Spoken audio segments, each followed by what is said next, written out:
When it comes to inspiration, many artists will say that they are waiting to feel inspired or get hit with it. They sit around waiting for the perfect idea to come to them or the right mood to access their inspiration. I'm here to tell you, though, that this is all wrong.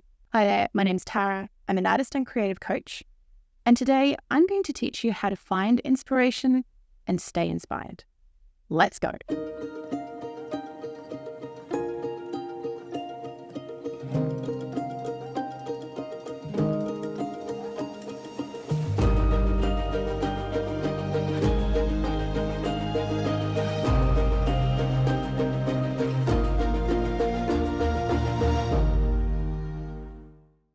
The reality is that inspiration is more often than not found in the process of doing something. It's a lot like trying to change the direction of a car. It just can't be done when the car is stagnant and stationary. Inspiration is much the same. It requires action and movement. Waiting around for inspiration is going to make it increasingly hard to welcome it into your life. Do this long enough and you'll find that your creative juices will run dry. Things will come to a halt, and before you know it, you might find yourself facing a nasty case of creative block. Let me assure you that this is not the place you want to be as a creative individual. On the flip side though, how great would it be if you had the kind of environment that meant inspiration flowed freely? Imagine if you woke up every morning bursting with a million ideas and had a burning desire to get to work on them. You might ask though, is it really possible to find inspiration and stay inspired? From personal experience, I can say absolutely. For so long, I felt that inspiration was an ever elusive thing. I felt like I had no ideas and no great creative vision. Slowly over time though, I've learned how to welcome inspiration into my life and make it so that, for the most part, it sticks around. So what's the secret? Well, it's actually very simple. The secret is cultivating inspiration through play. That's it.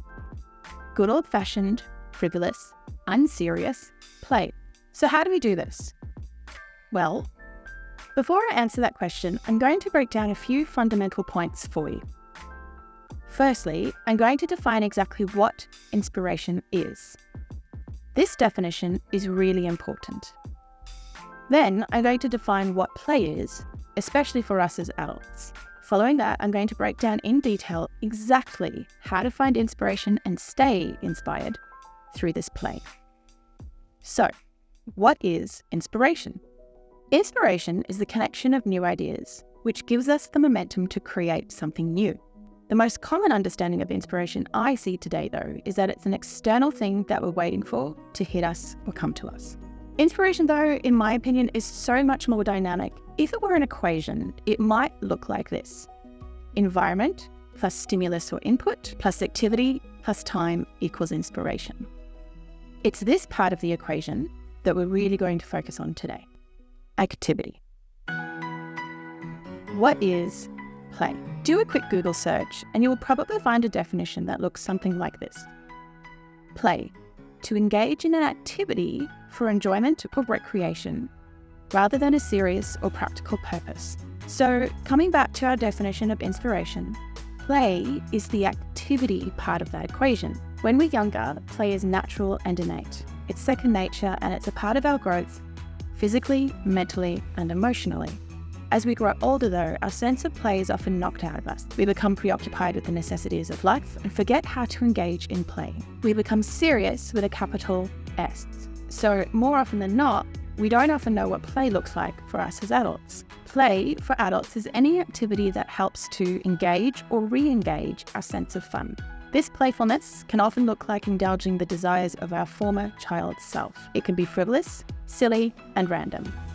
Play can take many forms, but some of these things may include painting, drawing, playing music, baking, taking photographs, dancing, colouring in, doing a jigsaw puzzle, and the list goes on.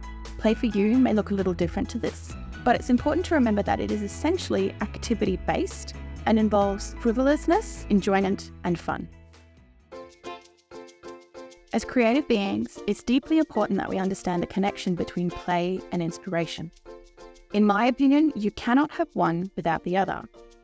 Artists need to look at things, read things, absorb things, do things, and listen to things in order to create. We need to add a steady stream of things so ideas can bubble, brew, and stew at the back of our minds. You simply cannot create in a vacuum. At first, learning to play again might feel foreign and awkward. Remember, if you're a blocked creative, lacking inspiration, you've probably spent years maintaining the composed, buttoned up, serious side of yourself. So, re-engaging in play is going to feel a little awkward at first.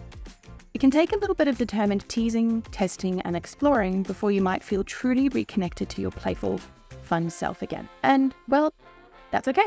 So, where do you start? Well, the simplest way to start is by making a list. I like to call this list the list of playful yearnings. Make a list of things you find yourself craving or yearning. This list can be a list of activities or a list of supplies you wish to invest in for certain activities. Some of the things on this list may seem completely left of field or random, but sometimes it's a quiet recurring thought coming from the back of your mind. List all these thoughts and asterisk the one you had the greatest yearning to explore. For example, you find yourself wanting to buy and begin drawing daily in a sketchbook.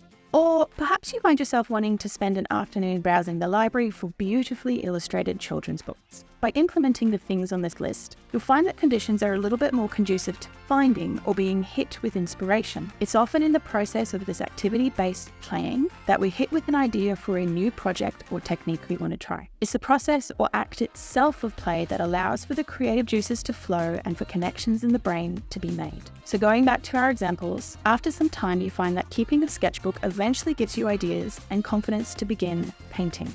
Or looking at children's picture books leads you to a concept for a children's book you'd like to write. See how this works? It's simply a matter of doing the playful activities you've been craving. This in turn opens you up to new environments, input and stimulus, which in turn should optimize the conditions in your life for more inspiration to come. Do this enough, and eventually it should become a self-sustaining cycle of play and inspiration, which is ultimately how you find inspiration and stay inspired. Isn't it beautifully simple? So, just to recap. Remember that finding inspiration requires us to be doing something. And the best way to do that is through creative play and acting on all those creative yearnings you've had at the back of your mind. If this video has struck a chord with you today, I have a little gift for you. A PDF titled How to Find Inspiration and Stay Inspired. This interactive workbook will help you with the exact steps you need to take to implement this routine of play and inspiration. Unlock access to this and other free resources by joining the Creativity Cafe, your ultimate one-stop creative hub. Gain exclusive access to video tutorials, downloadable PDFs, workbooks, exercise sheets, insider sketchbook tips, and exclusive discount codes for all my current and upcoming online workshops. Sign up as free forever, granting you instant access to all resources now and any I upload in the future. The link is right in the video description below. Alternatively, I would love to hear how you stay inspired, or if this video has helped you find the inspiration you've been lacking. Be sure to share all of that below in the comments. Also, if you're new here and would like to subscribe to my YouTube channel, please do so. Until my next video, that's all from me today. Stay happy, stay creative.